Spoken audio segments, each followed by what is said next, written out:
So అదే ఇప్పుడే అడుగుతూ ఉన్నాం కళ్యాణ్ రామ్ గారిని, విజయశాంతి గారిని మనం పోలీస్ పాత్రలు ఎన్ని చూసి మనం ఇన్స్పైర్ అయ్యాము.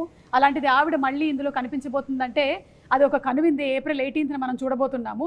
అయితే దీని గురించి ఆవిడ చాలా జాగ్రత్తలు తీసుకున్నారని విన్నాం. ఆవిడ నాన్ వెజిటేరియన్ కూడా మానేశారంట. మీరు ఇలాంటివి ఏమైనా చేస్తారా మీ సినిమా షూటింగ్స్ లో?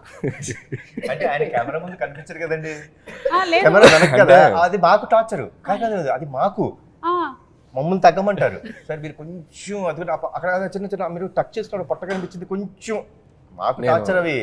ఆయనదే ఉంది, ఆయన బాగాలేదంటాడు హ్యాపీ కూర్చొని వెనక. ఈ మధ్య కాలంలో ఆయన కూడా మొత్తం తెర ముందే ఉంటున్నారు కదండి, ఆయన తెర వెనకాల ఎక్కడ ఉంటున్నాడు?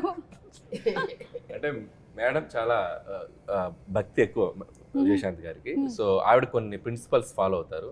అండ్ కళ్యాణ్ గారు అంటే డైట్, కొన్నిసార్లు ఆయన కొన్ని ఫాలో అవ్వాలి తప్పదు. ఇప్పుడు నా పరిస్థితి ఏంటంటే నేను సినిమా చేసేటప్పుడు మ్యాక్సిమం అంటే తిరుపతి వెళ్ళే రోజు, గుడికి వెళ్ళే రోజు పొద్దున ఒక మధ్యాహ్నం నుంచి సాయంత్రం వరకు తప్ప నో ఫుడ్ కంట్రోల్స్.